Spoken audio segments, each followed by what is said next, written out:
Hey guys, I haven't made a video in a while.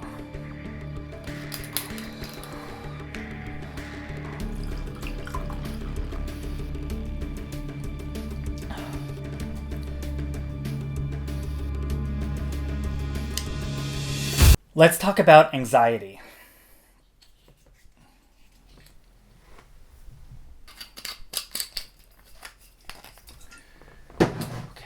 You hear a lot more about anxiety today than you did when I was growing up. Or at least there's been sort of a cultural shift in the way we talk about anxiety and mental health. While we always knew that people were anxious and depressed, only recently do I find workplaces are taking it seriously, people are being more open about going to therapy. Basically, anxiety, not just for crazy people anymore. So to be frank, this is going to be like a self-help video. In my personal experience, videos like this usually have somebody who I do not relate to at all, speaking in this overly positive way as if they've just found Jesus and are now enlightened and living their best life, truth, and self, which makes me shut down entirely. But as the most cynical living person on earth at this moment, I think I might be able to be more relatable in getting this message across. And maybe you psycho anxiety sufferers out there will be able to relate to this. Let's start with my personal experience with anxiety and mental health. Just so you know I'm not like some kind of anxiety poser. Story time, my anxiety journey. So for me, even though I now believe that I've been experiencing anxiety since literal birth, it took me a long time to realize that I think differently than most other people think. And over the years, what I thought might be some anxiety is probably a severe anxiety disorder.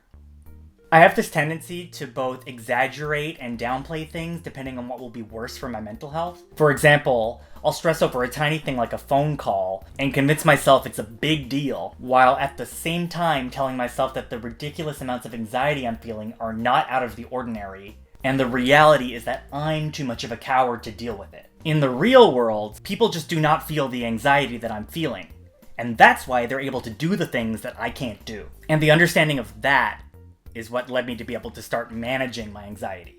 At this point, I believe that anxiety is intrinsic to my brain. My mom tells me that when I was around 1, I could walk, but I didn't because I was afraid I would fall. I was fully able to walk, but I would not let go of a chair or the side of a couch because the risk wasn't worth it to me. Although I probably could have walked fine, I decided that the fear of falling was worse than my desire to walk. My sister, however, was the complete opposite.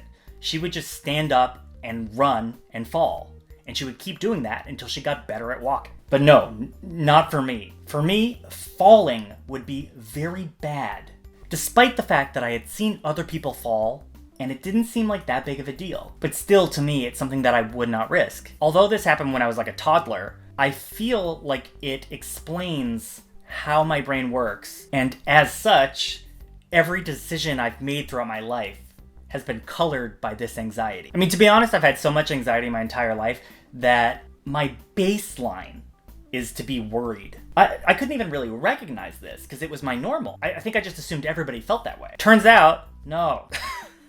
That's not how you should feel all the time.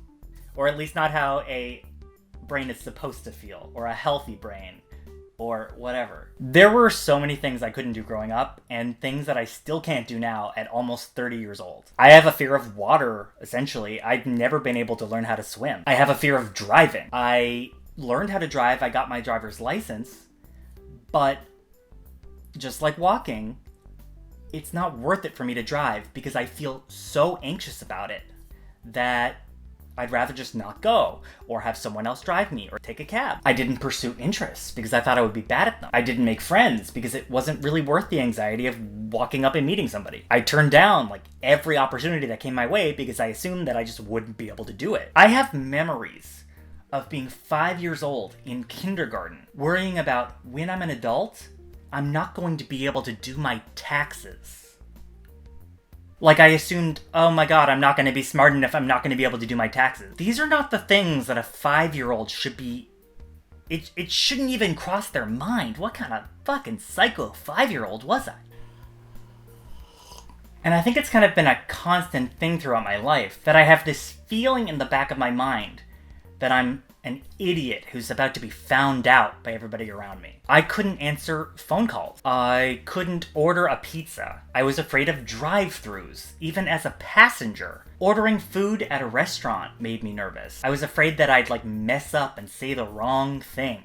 I used to be afraid of buying things at a store. As if I would go up to the cash and say something stupid and it would be embarrassing. As a child, my mom knew that I always had to have a plan B. For example, if I'm going to school, I need to know what to do if I miss my bus, or I can't find the right bus, or I get on the wrong bus, or the bus doesn't come, or what if I forget my phone number and address? What if I don't know where the principal's office is? So then I can't call home even if I remember my phone and address.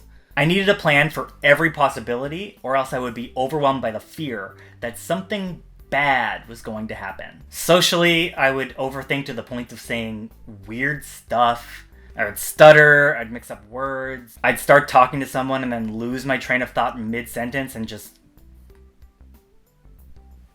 And then the physical symptoms: nausea, heartburn, indigestion, upset stomach, diarrhea. They should make something to treat that.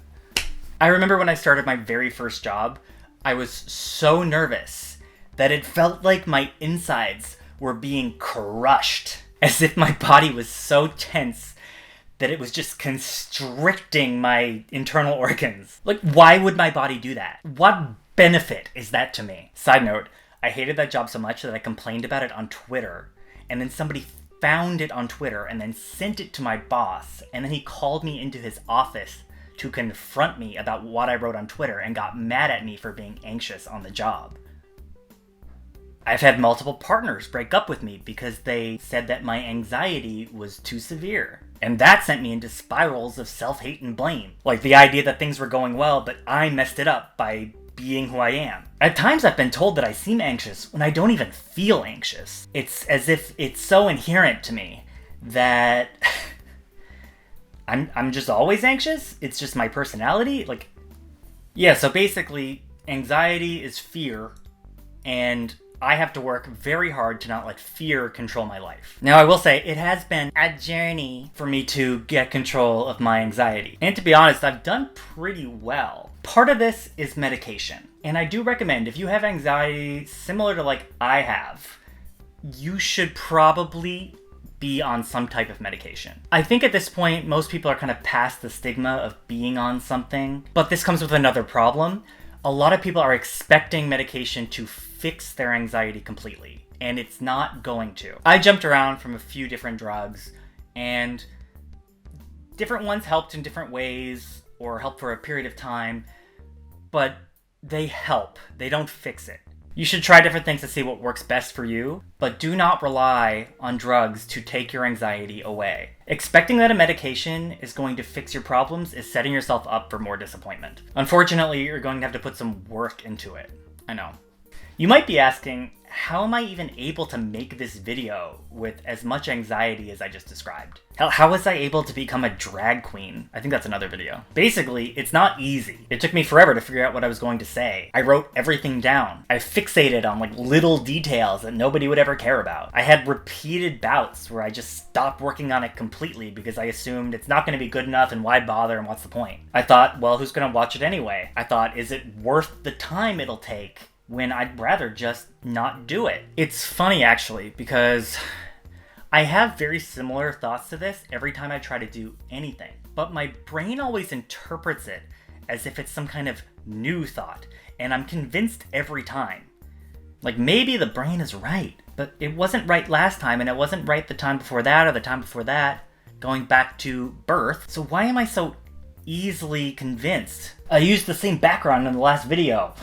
Do I need to change it up? What if I forget to include something? This is my only chance and I miss it. What if the lighting is bad? What if the sound isn't as good as my last video? Here's the thing. So fucking what? So what to any of these things? Something I recommend to everybody is therapy. And one thing that my therapist says to me that really sticks with me, and it's very simple and very easy, is lower the stakes. People with anxiety like to make a big deal out of small shit. We imagine some series of unfortunate events are going to result from some small decision that leads to this disastrous end result. But for the most part, the fears are really insignificant, and the things we're worried about don't matter. So lower the stakes. Think about if this is really important, or if it's just your brain telling you it is. Essentially, if you're going to worry about something, make sure that there's actually something at stake. This inability I have to get started on things because I'm worried about how it's going to turn out runs throughout everything in my life. And I identify it as a kind of decision paralysis. And I've developed what I think is a pretty good method of overcoming this. And that method is to do it poorly. Just do a shitty job. It sounds defeatist, but just let go of any expectation that what you're going to do is going to be good. Just assume that it won't be. It might feel like giving up, but I swear it's the only way you're going to get yourself to actually start. And you'll find that when you do start, things flow better than you expected. And in the end, what you've done might not be so bad. But don't think about that now, because if you start thinking that maybe in the end it won't be bad, then it defeats the purpose and you go back to step one.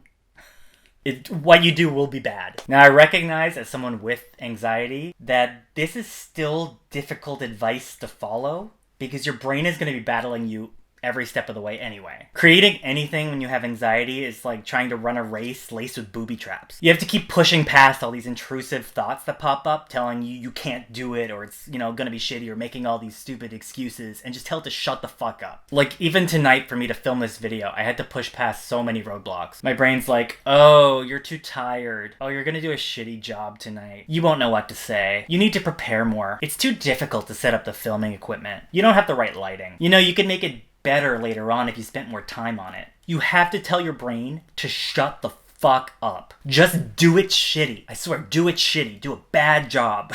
And be okay with it being a bad job. Because let's be honest, if you don't do a bad job, you're not doing this at all. Now, I have to say, unfortunately, the do it badly approach doesn't always work. Particularly in situations where doing something poorly is not safe.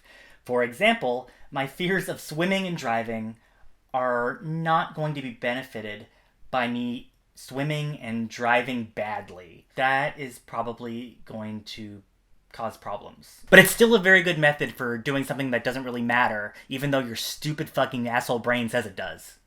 The other thing that I've learned that I find very helpful to myself is you have to stop hating yourself for being anxious. If you're as chronically anxious as I am, it's very easy to resent yourself for being that way. What began as just anxiety for me later on developed into depression because I was sad about feeling anxious. I felt so held back by my anxiety that I was depressed about the opportunities I was missing. But self-hate in this scenario is not productive. It literally just sends you right back to the beginning to start the cycle over again. What you need to do is instead recognize that you are not necessarily your thoughts. Like, you sort of are, but you have the ability to analyze, sort through, and throw away the thoughts that do not serve you. Think of it like this.